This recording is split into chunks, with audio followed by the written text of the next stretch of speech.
Hi, I'm Vanessa from the website speakenglishwithvanessa.com.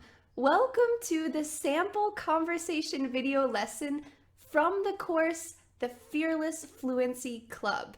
In this video, you'll see myself and my sister Charisse having a conversation, a natural, real conversation about reverse culture shock.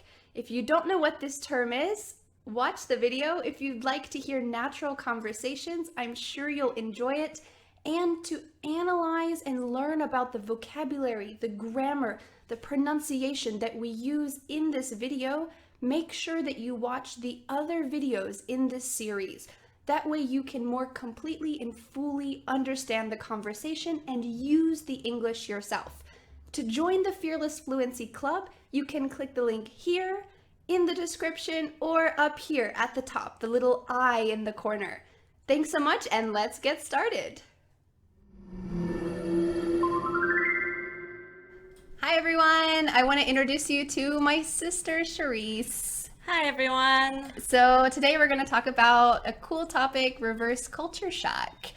But first, I want to introduce my sister because you probably don't know her. So can you tell us first a little bit about where you've lived or different countries you lived in? Well, I lived in France, I lived in Argentina, and I recently returned from South Korea. Cool. Mm-hmm. So what were you doing in France? In France, I was an au pair. In Argentina, I had multiple jobs actually. First I worked at a volunteer organization, then I taught English, and then every odd job. And then I moved directly to South Korea, where I also taught English. Yeah, so you're also an English teacher, or you used to be an English teacher, and that's really cool. Yeah. We have something in common. Yeah, we do. So the topic for today is reverse culture shock, and maybe some people know about what culture shock is, but how would you describe reverse culture shock? Reverse culture shock is when you go from the country you've been living in, a foreign country, let's say South Korea, you come back to your home country, and then all of a sudden everything feels foreign, as if you're returning to a foreign country, not your home country. Yeah. You don't connect with people. You feel very different from everything around you. Disconnected from what used to be really normal for you. Exactly. Yeah, and that's a terrible feeling because you feel like, oh, I should be going home. I should be really comfortable, and then you feel really weird. Exactly. So you don't expect it. You hear of culture shock, but reverse culture shock is something you're not expecting. Yeah. Because you don't prepare for it. Yeah, that's a good point. It hits you harder. Like maybe culture shock. I don't know, have you ever felt culture shock, like regular culture shock, when you moved to Argentina or France or Korea? Did you feel like this is a new culture? I definitely did, to an extent.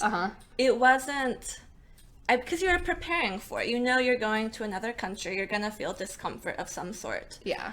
And you're expecting to feel it, so I think you prepare more for this culture shock. But reverse culture shock, you're not ready, you're not prepared, and it just hits you. Yeah, especially when you go to another country and you know you're gonna live there for a while, you probably do a lot of preparation. Like I know when we moved to Korea, I was watching videos all the time about Korea and what's life like, some of the language, like some culture difference stuff. But when we came back to the US, I didn't think about that at all. It's just like, oh, it's just the US, it's my home country. Right. So it's definitely real. It's definitely there, and it's something that you don't think about. So yeah, especially when you've been living away for a while. So how long were you living away from the US before you came back? 4 years. So Argentina. And so then first Korea. Argentina for a year, then South Korea for 3 years. Yeah, that's a long time. It had been a long time. I hadn't made any trips just to visit friends or family. So my friends weren't even American, I would say. So I wasn't even getting some culture from my American friends. Yeah, you're Most totally of my friends disconnected. were foreign or from the country I was living in. Yeah, so when you lived in Argentina and Korea, you didn't really have American friends so much. Just maybe there some. were a few, but they weren't the majority, or I wasn't even looking to make those connections with American people. Yeah, you wanted to make friends I wanted to that are from the acclimate country. to the country and to the culture. And yeah, I think a lot of people, at least like a lot of my students, if they're living in an English-speaking country, that's like a huge question. How can I meet people who are from the local culture? But you did it. Like, Yeah. what do you think helped you? That's kind of off topic, but what do you think helped you to make friends with people who weren't American? Was it like your jobs, or you just learned the language? I think what helped was going to events that weren't for foreigners. Going to those types of things where you know you're going to meet locals who live there, and then just connecting with them. And then a lot of times they're very receptive. They want to be your friend too. And then that kind of just brings you into their friend group. Yeah, you mean like dances or concerts, or what kind of events did you go to? Yeah, concerts, a lot of concerts in Argentina mainly. Oh, and yeah. then in South Korea, I would say it was with my work because I was the only foreigner at the school I worked at. Yeah. So everyone I worked with was a local, was Korean, and that's how I connected with them. Yeah, so like if you wanted to learn more about the culture, they were already around you. And that's really cool. I think it takes a lot of guts though, because when you are the only person who's American or from your country in an area, maybe you'd be more likely to kind of seclude yourself or be like, oh, I feel really uncomfortable talking to them. Do they want to talk to me? Yeah, but they were very nice. I never felt that kind of awkward situation where maybe they don't want me here. Yeah. I felt very welcomed, and this is in South Korea. Yeah. And in Argentina, was it different? no, it wasn't different. I'm just this is coming from the experience of working in South Korea. Yeah. In Argentina as well. Yeah. But definitely in South Korea because I was the only foreign teacher. But luckily, I was with my husband, Tato. Yeah. So can you tell us a little bit about Tato? Because Teresa's husband also plays an important role, and I think this like culture shock or acclimating to a new culture. So can you tell us about him? His name's Tato. So if you hear Tato, it's not an English word you don't know. It's just his name. Sure. He's Colombian, and we met in Argentina. Yeah. We got married in Argentina, and then together we moved to South Korea. So he's been with me through basically A lot of changes. everywhere, in Argentina, in Korea, and then back to the US right now. Yeah.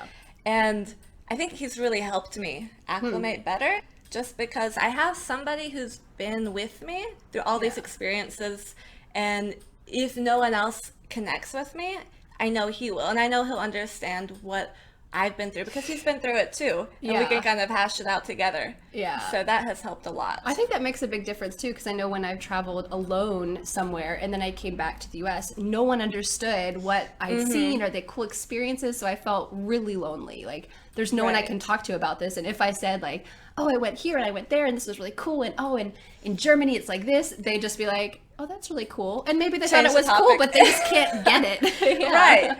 People, exactly. Like, either I feel like I'm talking too much about Korea, and they're like, oh, shut up, please. Yeah. Stop. Or, and that's hard because that's a part of your past. To tell. Yeah, I want someone to like be able to appreciate or just like, even listen. Yeah. You know, you've been somewhere and you want to be able to share what you've seen, what you've learned.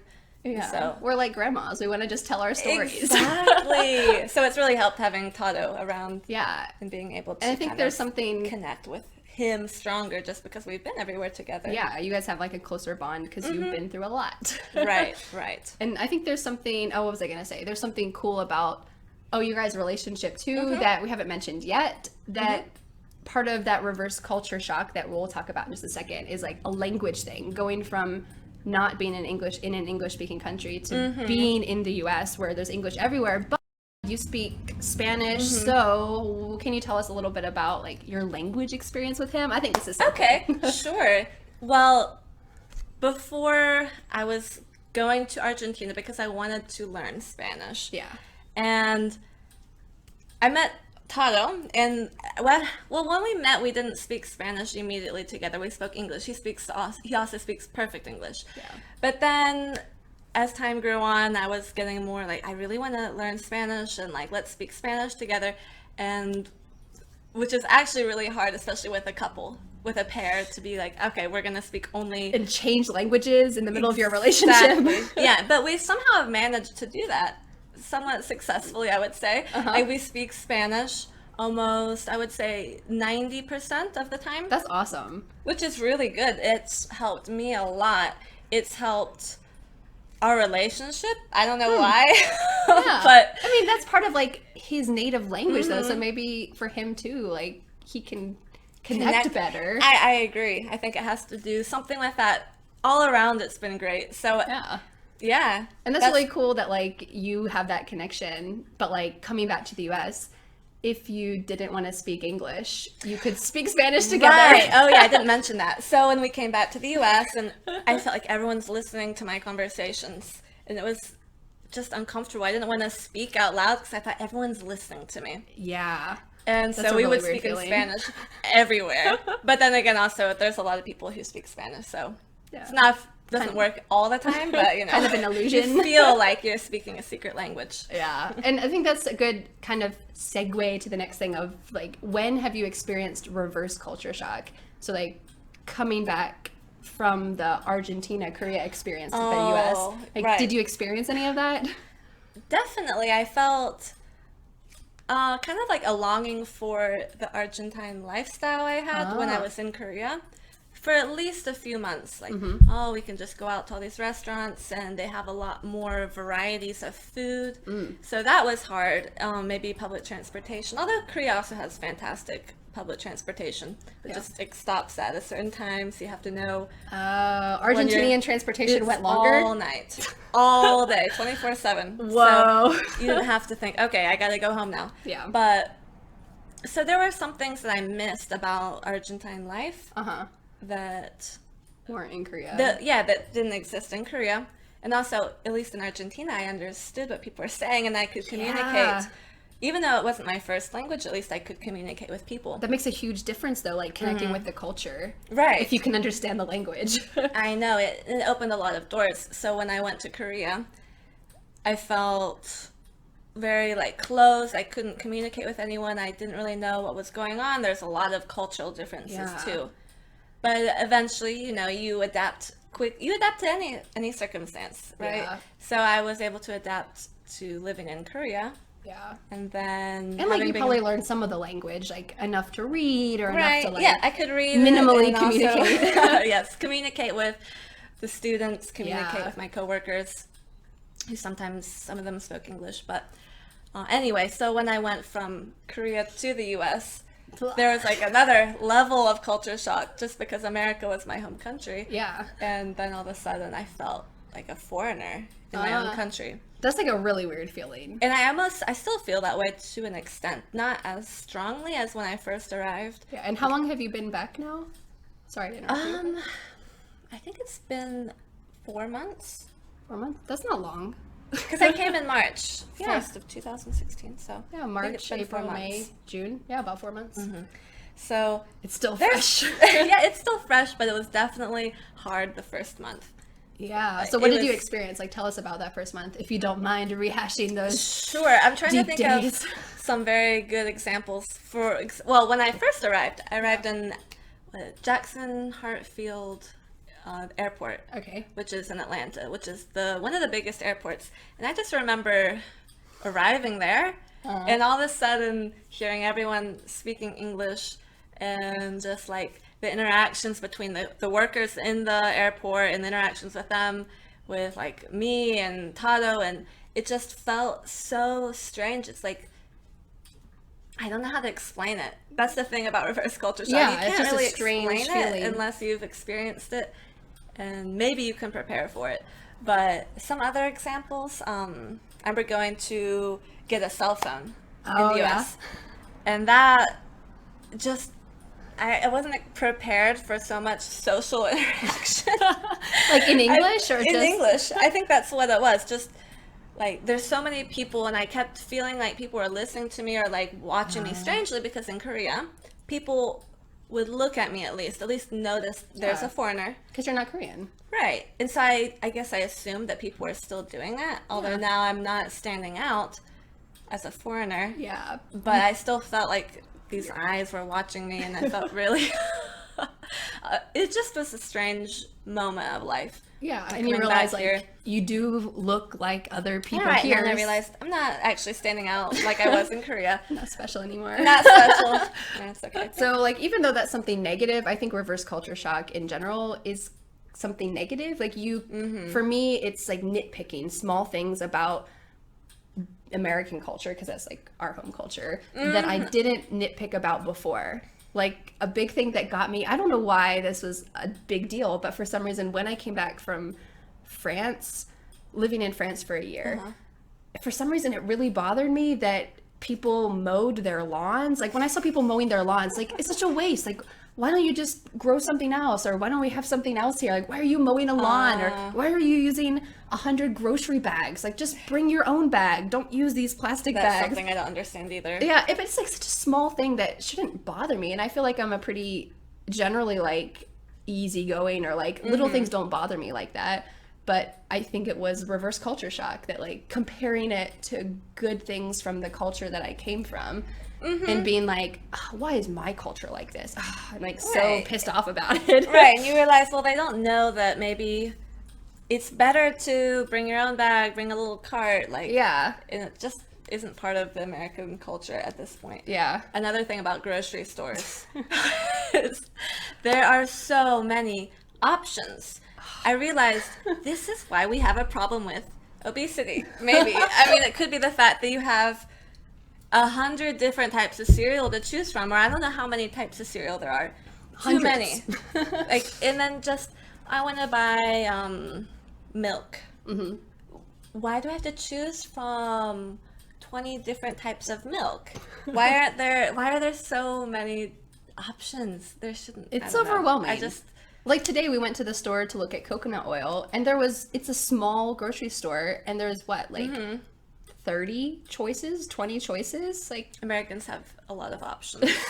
A lot of countries don't have that many options to choose from. Yeah, but I mean, this, in a way, it's neither here nor there, but it's one of those things that when you come back to your own culture and see that, you can feel overwhelmed. And I think that's like a sign of reverse culture shock, is being overwhelmed by something you thought would be normal, like going to the grocery store, something really normal, something you do all the time, and all of a sudden it's something that is a small struggle.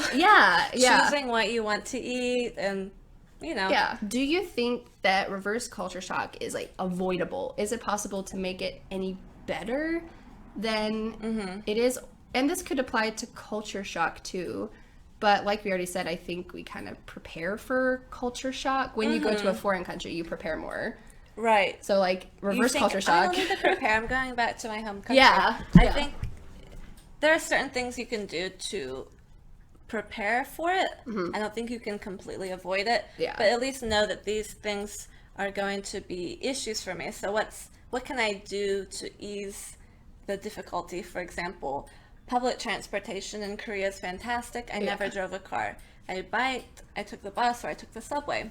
So I thought for me it's going to be very important to live somewhere and to be able to either walk, bike, or drive a car minimally. Yeah, that sounds a lot like me. Buying a car, you have to get a car if you're in the US. It's unavoidable. Unless you live like downtown New York. But that's not going to be many people. Right. So I thought, unless you're a millionaire, I need to realize that this is going to be a problem for me and prepare for as best I can, although I'm still going to have to drive. I'm still going to have to kind of face this difficulty, you could say. Yeah, like you're still going to have to do something you don't want to do. Right, I'm not comfortable or used to doing. Yeah. But it is the only way, I guess you can prepare for it, but you can't avoid it. Yeah, I think like for me coming back to the US, I had a lot of fears. I don't know if they were irrational or not, but like I knew that I had a great time living abroad and in France and in Europe and in Korea. It was just so fun and really enjoyable. You know, every day there's something different and new. And then coming back to the US, like a big thing was, is every day just going to be like a daily routine? Am I just going to feel like there's not new surprises around every corner? You know, when you're abroad, even if you're just traveling and visiting, you find a new market around the corner, or there's someone playing street music, or there's like fun always little something things. New. Yeah, Right. so like that was a big deal for us, is like finding somewhere where there is new stuff going on, or like there's maybe some diversity or some new cultures or something more than just a box lifestyle where you have got like franchises and suburban lifestyle. Like That you've would got have some been city really, life. right. I think that would have been very difficult to go from living in Korea to going and living in suburbia.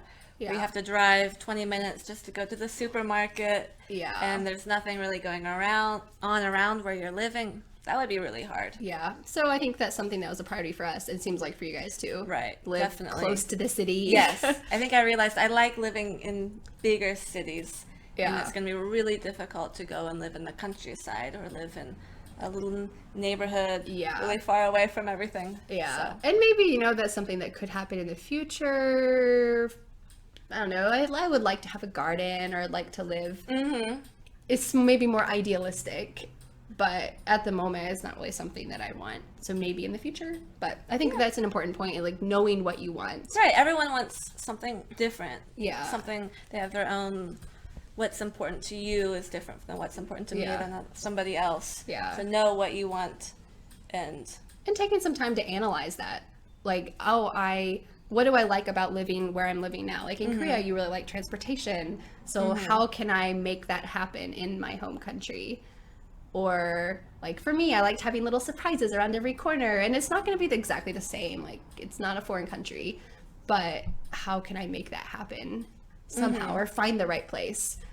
yeah. And at least for Americans, I don't know, maybe it's different for other countries, but for us, it's not a big deal if you don't go back and live in your hometown. Yeah, you can go we can and try live another anywhere. city. Yeah, exactly. As I know some people, at least some people I've talked to who aren't American, they're really surprised that, you know, maybe you've lived in California, or like Dan, who's my husband, maybe some of you have met him. Like Dan lived in California, then Colorado, then Pennsylvania, then he went to school in Tennessee. That's all over the US, like east, west, middle, south, everywhere. And that's totally normal. Like Right, most it people is. have lived in several places. And even for us, we lived in the north and then the south. And we have like roots in both places.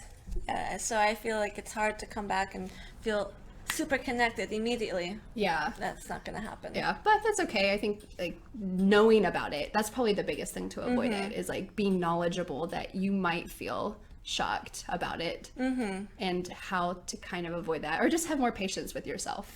Yeah. Like, wait, you know it's going to get better. You'll feel more connected and integrated Yeah. as time goes on. Or be more patient with your partner. Like if I was like mad at or like upset at Dan about something, I'd be like, wait, this is probably just because I'm adjusting. I shouldn't get like frustrated or snippy about little things because I'm adjusting. So sorry to put this on you. yeah. At least you realize it. Yeah, and you know, you're not perfect, but I think that's something that just like being aware of it is a big deal. Right. Thanks so much for talking about reverse culture shock. Yeah. And problem. thanks everyone for watching this conversation with Sharice, my sister. If you'd like to see any more conversations with her in the future, let us know. Bye. Bye.